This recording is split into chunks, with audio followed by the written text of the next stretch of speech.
The shape of water movie की शुरुआत में हम एलिजा नाम की एक लड़की को देखते हैं जो अकेले ही रहती है और इस दौरान हम देखते हैं कि उसके गले में अजीब सा निशान है जो उसे बचपन से ही है और वो गूंगी होने की वजह से बोल नहीं सकती। इसके बाद वो अपनी फ्रेंड गिल्स के पास पहुंचती है जो कि उसका पड़ोसी भी है। फिर हम देखते हैं कि एलिजा एक गवर्नमेंट लाइब्रेरी में काम करती है जहाँ पर उसकी एक फ्रेंड भी है जिसका नाम जेल्डा है।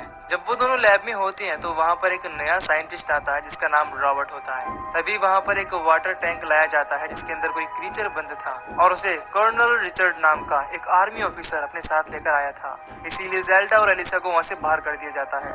फिर अगले सीन में हम देखते हैं कि लैब में रिचर्ड घायल हो जाता है। ये देखकर एलिसा और जेल्डा बहुत डर जाती है। फिर जब वो दोनों खाना खा रही होती है तभी डॉक्टर फ्लेमिंग उन्हें अपने साथ लैब में चलने के लिए कहता है। जब वो लैब में पहुंचती हैं तो उनके चारों तरफ खून ही खून होता है। ये देखकर वो दोनों ही काफी डर जाती हैं। इसके बाद फ्लेमिंग उन दोनों को जल्दी से जल्दी वो लैब साफ करने के लिए कहकर वहां से चला जाता है। तभी सफाई करते समय एलिजा को कटी हुई 2 उंगलियां मिलती हैं जो किसी और की नहीं बल्कि रिचर्ड की होती हैं। उन्हें देखकर जेल्डा काफी घबरा जाती है और डॉक्टर फ्लेमिंग को बुलाने के लिए जाती है। तभी एलिसा को टैंक के अंदर बंद वो क्रीचर दिखाई देता है जो कि बिल्कुल इंसान की तरह दिख रहा था। इसीलिए उसे देखकर वो काफी हैरान होती है। अगले दिन फिर से एलिजा अकेले ही उस क्रीचर के पास पहुंचती है और देखती है कि उस क्रीचर को एक चैन से बांधकर रखा गया है। इस दौरान एलिजा अपने साथ एक अंडा भी लेकर आई होती है जिसे वो उस क्रीचर को खाने के लिए देती है। हालांकि पहले तो वो डर रहा होता है लेकिन फिर देखते ही देखते वो उस अंडे को ले लेता है। फिर जब एलिजा रूम से बाहर निकलती है तो जेल्डा उसे देख लेती है और उससे पूछती है कि तुम अंदर क्या कर रही थी, और साथ ही साथ ये भी बताती है कि हम दोनों को रिचर्ड ने बुलाया है।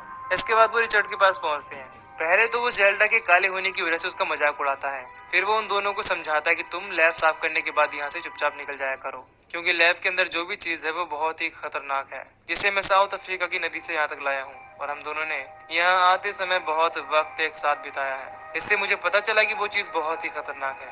हालांकि वहाँ के लोग इसे ईश्वर मानते हैं पर मुझे ऐसा नहीं लगता क्योंकि मुझे लगता है कि ईश्वर इंसानों की तरह दिखते हैं, ना कि किसी जानवर, क्रीचर और एलियन की तरह। अगले सीन में हम देखते हैं कि वो क्रीचर एलिसा का धीरे धीरे एक बहुत अच्छा दोस्त बन जाता है क्योंकि एलिसा हर रोज उसके खाने के लिए अंडे लेकर आती है।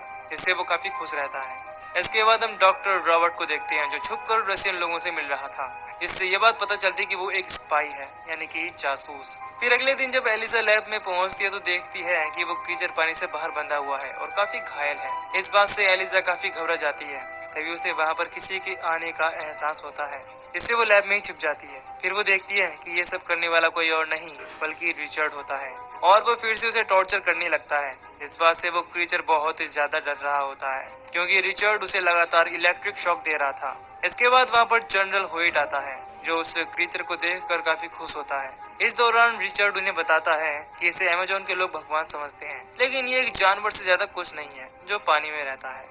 हालांकि डॉक्टर रॉबर्ट उन सबको समझाने की कोशिश करता है कि ये कोई आम जानवर नहीं है, ये पानी के अंदर और पानी के बाहर दोनों कंडीशन में सांस ले सकता है, इसीलिए हम इसे रूसियों के खिलाफ इस्तेमाल कर सकते हैं। लेकिन रिचर्ड को इन सब बातों से कोई मतलब नहीं होता, इसीलिए वो कहता है कि ऐसा तो मेंढक भी कर लेता है, इसीलिए इन सब बातों से कोई फर्क नहीं पड़ता।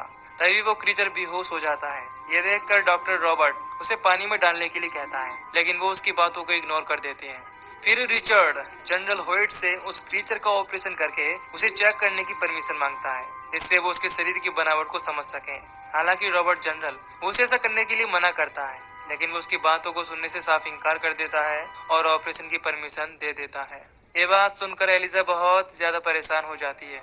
फिर वो घर पहुंचकर गिल्स से इस बारे में बताती है और उनसे मदद मांगती है और उसे क्रीचर के बारे में भी बताती है।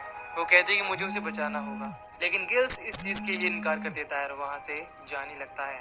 इससे वो बहुत ज्यादा गुस्सा हो जाती है और उसे मदद करने के लिए फोर्स करने लगती है लेकिन फिर भी गिल्स वहाँ से चला जाता है। इस बात से एलिसा बहुत ज्यादा दुखी होती है। अगले सीन में हम गिल्स वहाँ से चला जाता है। इस बात से एलिसा बहुत ज्यादा दुखी होती है। अगले सीन में हम देखते हैं कि गिल्स वापस से एलिजा के पास पहुँचता है और उससे कहता है कि तुम्हारे सिवा मेरा इस दुनिया में कोई भी नहीं है और सिर्फ तुम ही हो जिससे मैं बात कर सकता हूँ। मुझे फर्क नहीं पड़ता कि तुम किस चीज को बचाना चाहती हो लेकिन मैं तुम्हारी मदद करूंगा। ये सुनकर एलिजा बहुत ज्यादा खुश होती है।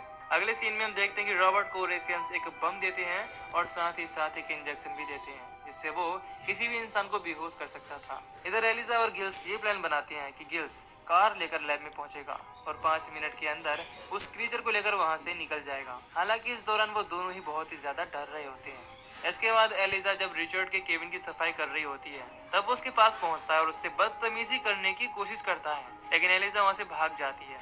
इसके बाद एलिजा लैब में पहुंचकर कैमरे को ऊपर कर देती है। इधर रॉबर्ट रिचर्ड के पास पहुंचता है और उसे क्रीचर का ऑपरेशन करने के लिए मना करने की कोशिश करता है, क्योंकि इस चीज में बिना कारण के वो मर सकता है। इसीलिए वो वहां आकर उससे और वक्त मांगता है, लेकिन रिचर्ड इस चीज के लिए साफ मना कर देता है और कहता है कि अगर वो मर भी गया तो तुम्हें कुछ न कुछ सीखने को ही मिलेगा, क्योंकि ये एक लैब है और मुझे भी अपना काम खत्म करके जल्दी से जल्दी यहाँ से जाना है।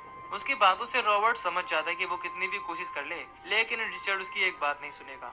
इसके बाद हम एलिसा को देखते हैं जो उस क्रीचर को बाहर निकालने की कोशिश कर रही होती है, लेकिन उसके गले में चैन बंधी थी जिसे वो खोलने में नाकाम रहती है।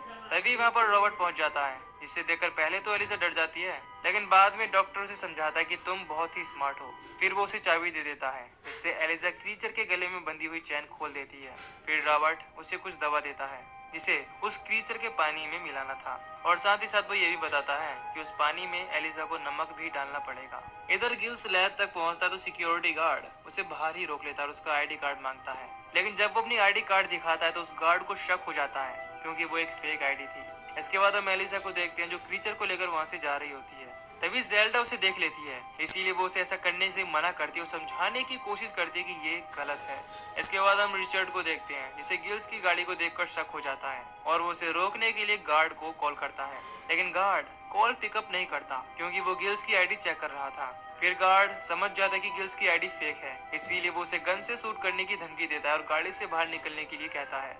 तभी रॉबर्ट का लगा हुआ वो रशियन बम फट जाता है, जिससे वहाँ की लाइट चली जाती है। तभी रॉबर्ट उस गार्ड को बेहोश होने का इंजेक्शन लगा देता है, जिसके बाद वो सब मिलकर उस क्रीचर को लेकर वहाँ से चले जाते हैं। इस दौरान वो रिचर्ड की नई गाड़ी को भी तोड़ देते हैं। हालांकि रिचर्ड उन्हें रोकने की पूरी कोशिश करता है, लेकिन वो इस चीज में पूरी तरह से नाकाम हो जाता है। इधर एलिसा घर पहुंचकर उस क्रीचर को बाथ टब में डालती है, लेकिन तब भी उसकी सांसें नहीं आ रही थी। इससे एलिसा काफी डर जाती है और भाग कर नमक लेकर आती है और उस बाथ टब में डालती है। इससे उस क्रीचर को वापस से सांस आने लगती है। ये देखकर एलिसा और गिल्स बहुत ही ज्यादा खुश होते हैं। इसके बाद हम लैब का सीन देखते हैं, जहाँ पर रिचर्ड को वो बम मिल जाता है जिससे लाइट को खराब किया गया था, और क्योंकि वो एक रशियन डिवाइस था और क्रीचर को चुराने के लिए गिल्स ने भी फेक आईडी यूज की थी, इसीलिए उसे लगता है कि रशियन लोगों ने वहाँ पर अटैक किया था और उस क्रीचर को चुरा कर ले गए हैं। अगले सीन में रिचर्ड एलिसा और उसकी फ्रेंड जेल्डा से पूछताछ करता है कि क्या उन्होंने कुछ ऐसा देखा जो उन्हें अजीब लगा हो, लेकिन वो दोनों इस चीज के लिए साफ इंकार कर देती हैं। इसके बाद हम उस क्रीचर को देखते हैं जिसका गिल्स ध्यान रख रहा होता है, लेकिन वो सो जाता है। तभी वो क्रीचर वहां से निकलकर गिल्स के रूम में पहुंच जाता है। तभी उसे गिल्स की बिल्ली दिखाई देती है जो उसे देखकर चिल्लाने लगती है। उसकी आवाज सुनकर गिल्स जाग जाता है और क्रीचर के पास पहुंचता है। वो देखता है कि वो क्रीचर उसकी बिल्ली को नोच नोच कर खा रहा है। जब वो गिल्स को देखता है तो बहुत डर जाता है, इसीलिए वो उसके हाथ पर अटैक करके वहां से भाग जाता है। हालांकि गिल्स उसे रोकने की कोशिश करता है, लेकिन वो उसकी कोई भी बात नहीं सुनता। फिर जब एलिसा गिल्स के पास पहुंचती है तो उसकी ये हालत देखकर काफी ज्यादा डर जाती है, लेकिन वो उसे समझाता है कि तुम मेरी चिंता ना करो और जाकर उस क्रीचर को ढूंढो। फिर जब एलिसा उसे ढूंढते हुए अपने मकान मालिक के थिएटर में पहुंचती है तो वहां पर उसे वो क्रीचर मिल जाता है जो मूवी देख रहा था। फिर वो उसे अपने साथ लेकर आ जाती है। उसके बाद वो क्रीचर गिल्स के सर और हाथ को टच करता है जहाँ पर उसे चोट लगी थी। इस दौरान उसके शरीर से अजीब सी रोशनी निकल रही होती है। अगले सीन में हम एलिसा और उस क्रीचर को साथ देखते हैं। ये दोनों ही अब एक दूसरे को पसंद करने लगे थे, इसीलिए ये दोनों इंटीमेट होते हैं और काफी खुश होते हैं। फिर वो टब ओपन कर देती है जिससे पूरे रूम में पानी भर जाता है और वो पानी थिएटर में गिरने लगता है। इससे थिएटर का ओनर गिल्स के पास पहुंचता है और उस पर बहुत ही ज्यादा गुस्सा होता है। फिर वो गिल्स को टब को ठीक करने के लिए कहता है। इससे गिल्स समझ जाता है कि वो पानी एलिसा के बाथरूम से आ रहा है, इसीलिए वो उसके पास पहुंचता है और वहाँ पर उसे एलिसा क्रीचर के साथ मिलती है। इसके बाद वो एलिसा को अपने बाल और हाथ पर लगी हुई चोट दिखाता है जो बिल्कुल ठीक हो गई थी और उसके सर पर नए बाल निकल रहे होते हैं। वो कहता है कि मुझे नहीं पता कि ये गॉड है या नहीं, लेकिन ये स्पेशल है।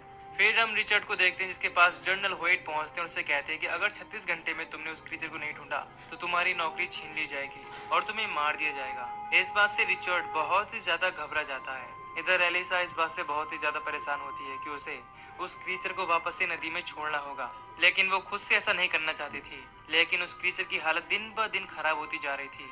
इससे एलिसा बहुत ही ज्यादा दुखी होती है और अपनी फ्रेंड जेल्डा को इस बारे में बताती है।